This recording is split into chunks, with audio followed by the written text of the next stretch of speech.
Good afternoon, welcome back to the garage. It's video number 6 in the MGTF 135 head gasket replacement series. Currently the engine is dismantled and there's bits of it all over the garage. If you saw the end of the last video, you'll know the last job I did was to remove the liners from the block. If you haven't seen the previous videos in the series, you could be forgiven for thinking this is a little bit overkill just for a head gasket. The reason for doing this is twofold. Firstly, there were a number of oil leaks on the engine, and the engine itself was a mess, the engine bay was a mess, the subframe's a mess, etc. So it gives me the opportunity to have a good clean up and general refurbishment. Secondly, and possibly more important though, was that the liners had dropped in the block, which meant that I wouldn't be able to get a good seal with the MLS multi-layer steel head gasket.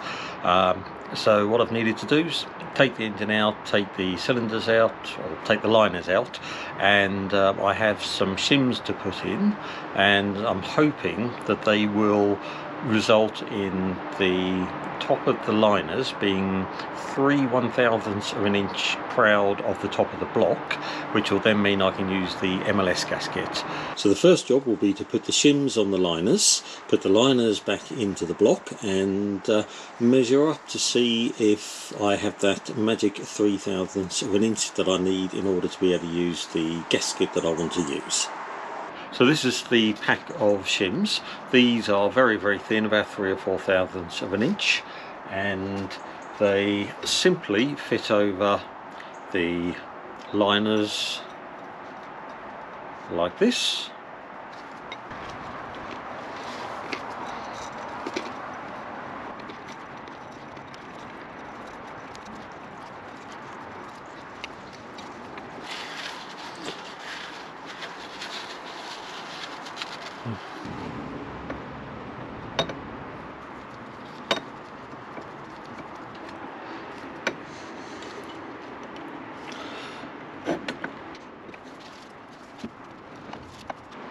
So now it's time for a 2mm bead of sealant all the way round, and that will seal the liner to the block.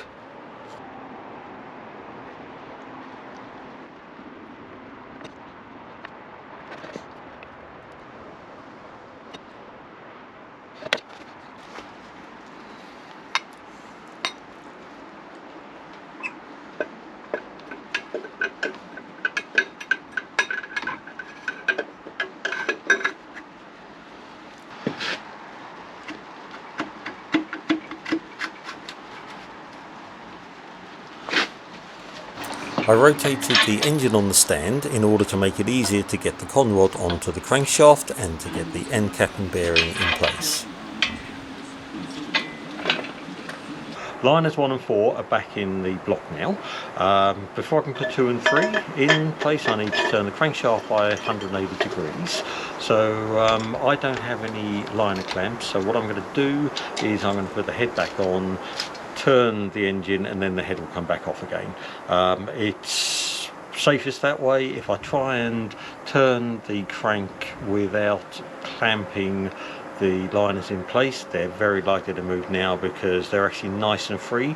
It's not like they were before when they're all rusted in place. Everything's nice and clean. They went in very easily, and I think they'd move very easily, so that would not be good. Annoyingly, that's not going to work because of the engine stand being in the way, so I'm going to have to come up with another idea. So I shall be back once I've had a brainwave. Okay, it's not pretty, but it's going to work. You can see the principle, just using the head bolts to bolt down 2 bits of metal to keep the liners in place. I can now turn the crankshaft without those liners moving.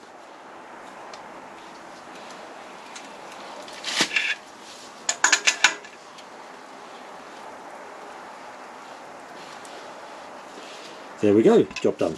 Simple as that.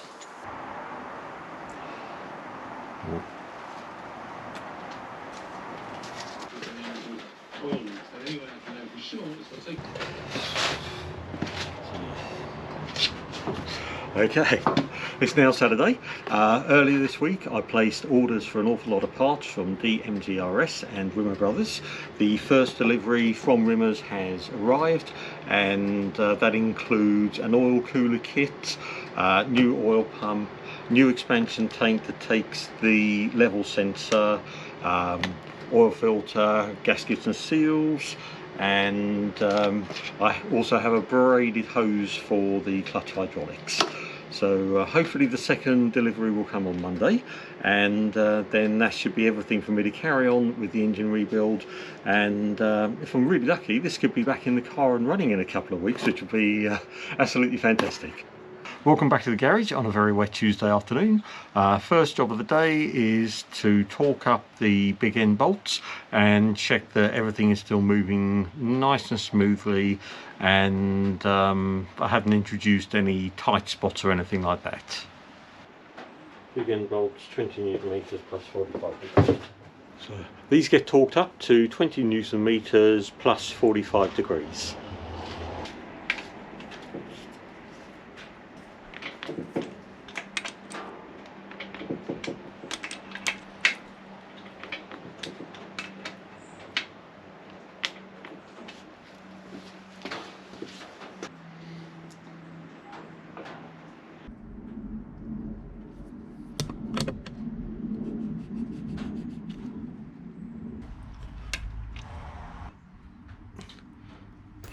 I never quite understood why sometimes torque settings are given in degrees rather than Newton meters. If anybody knows, it would be fantastic if you could stick something in the comments below and just explain why it's done that way. Thank you.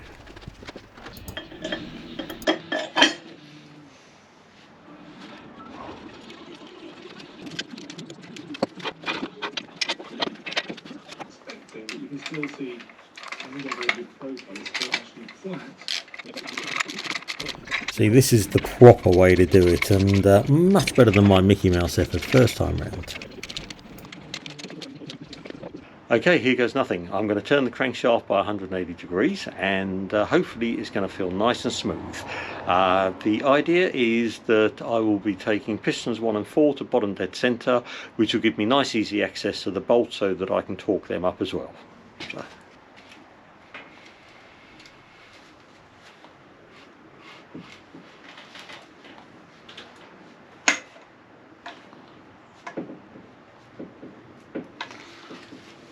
Pleased to say they feel good, so I can now turn the engine back over, take the oil rail off again, and torque up the big end bolts on cylinders 1 and 4.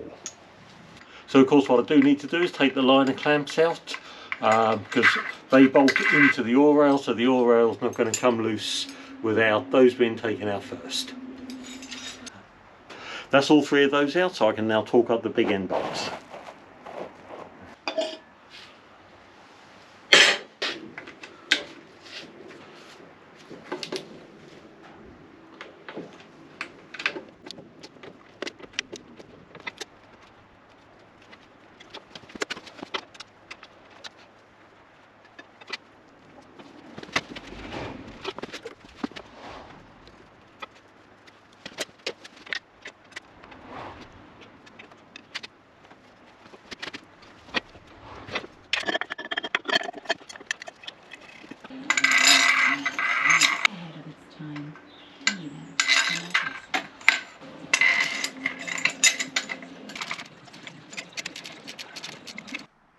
What I'm going to do now is turn the engine over and check for any tight spots.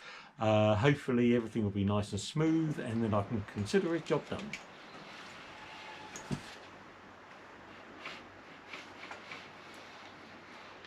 Not bad. Not bad at all.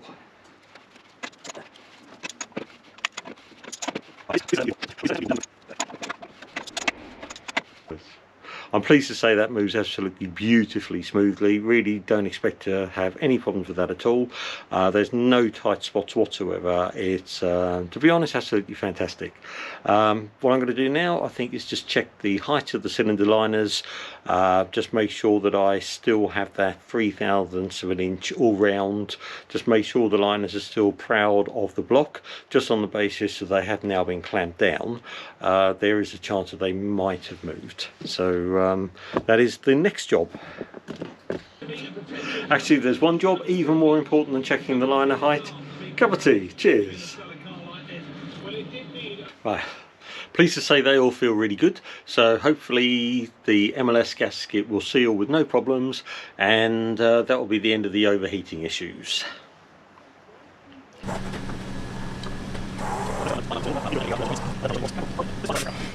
I've taken the cylinder head to C+F Engineering in Letchworth to have it pressure tested and skimmed.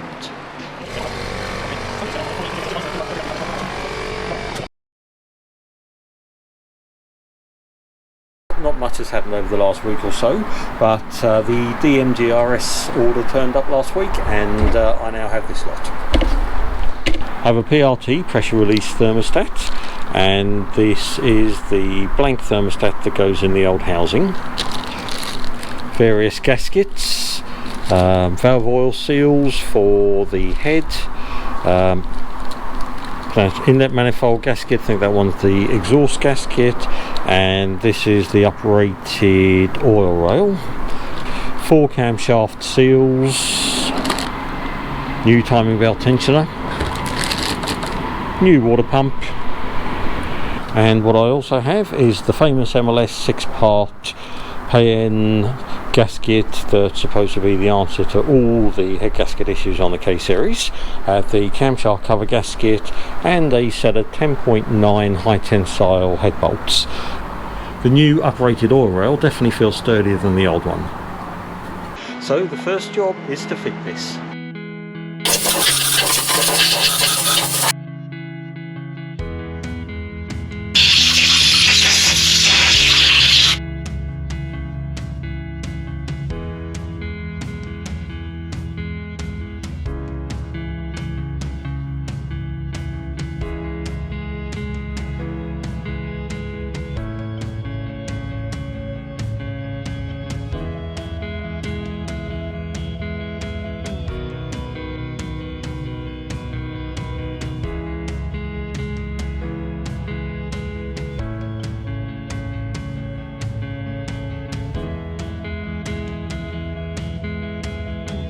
This is the oil pickup. It's been thoroughly cleaned inside and out. It just pushes into place, and then 2 bolts torqued up to 12 Newton meters. Make sure it doesn't go anywhere.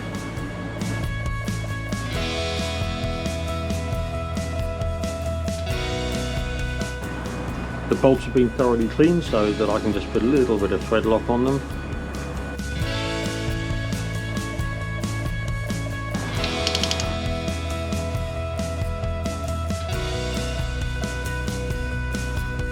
Before I put the sump back on, I'm just going to give it a good clean. So I'm just going to turn the camera off. I'm sure you're not interested in watching me scrub that. So I'll be back once that's done.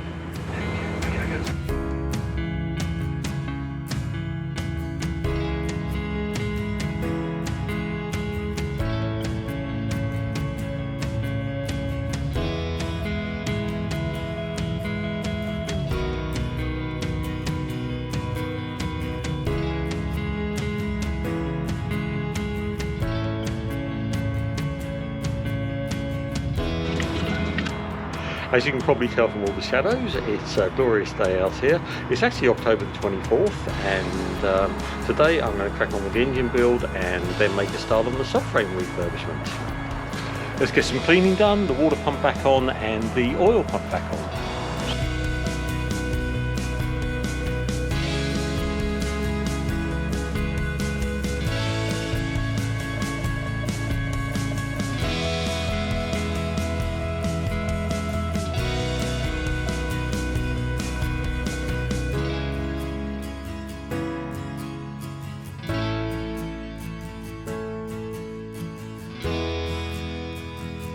That's all of those done, torqued up to 10 Newton meters.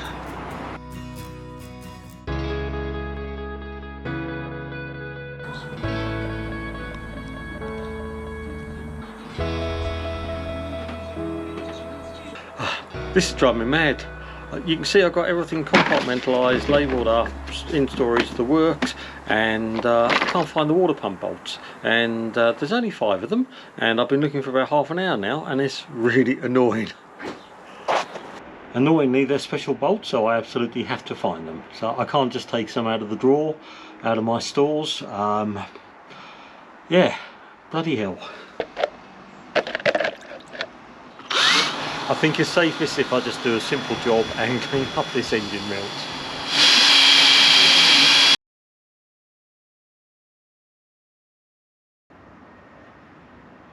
That needs 24 hours to dry, then it can have his top coat and go back on the block.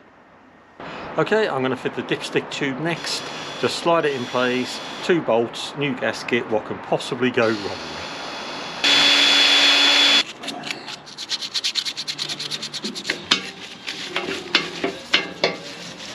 Happy now? Yeah. They're in the same place as those.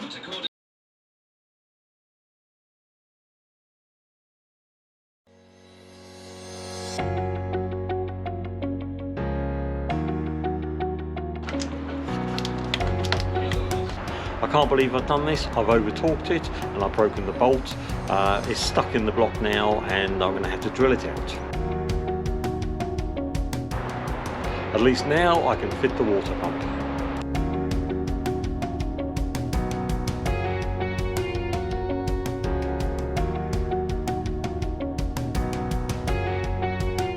Next I decided to fit the thermostat blanking plate to the thermostat housing. This is a prerequisite for the PRT conversion. The thermostat housing now has the blanking plate and the bolts are torqued up to 8 Newton meters. 2 new seals for the thermostat housing.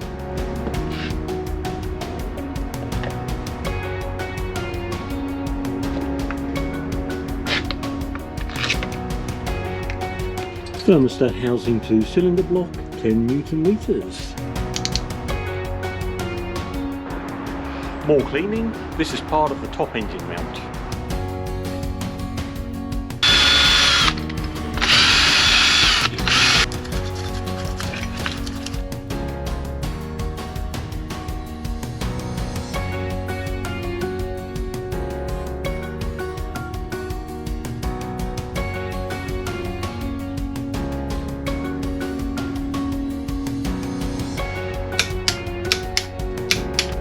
Monday afternoon, and the first job is to get that broken bolt out of the side of the block.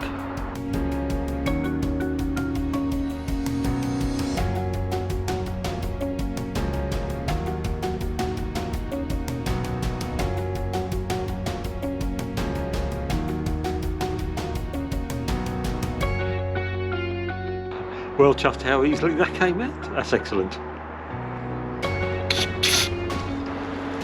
I decided it would be a good idea just to use some cleaner and a tap just to clean the threads.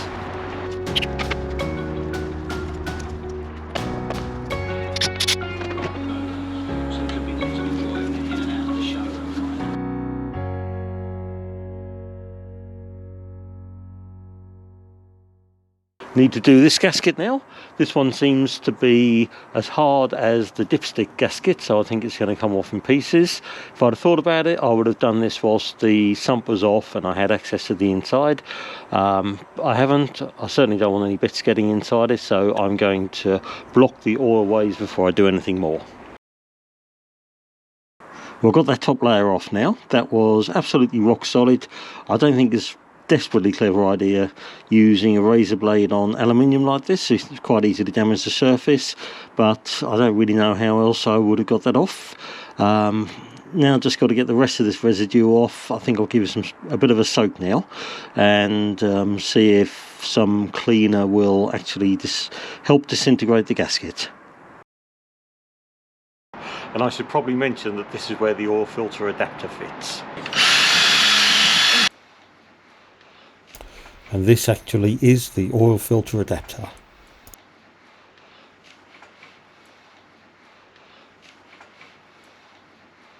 Just need to nip those up with a spanner and then it's ready to go back on the block. I can now bolt on the oil filter adapter, complete with pressure and temperature sensors.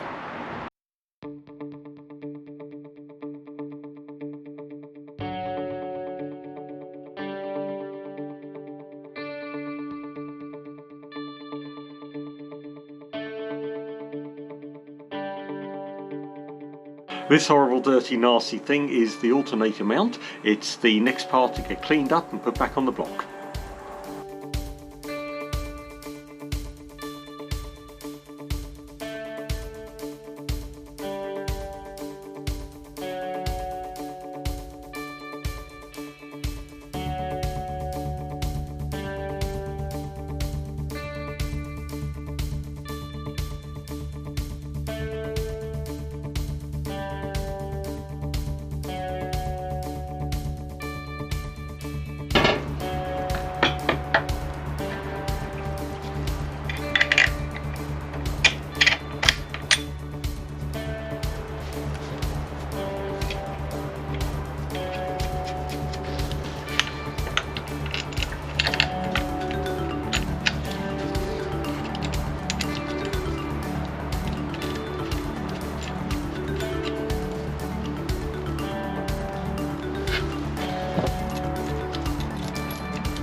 Right, I think that's it for the time being. Nothing else to do on the block. Time to move on to the head. So I will cover that on the next video, but for the time being, thank you very much for watching, and I'll be back soon. Bye.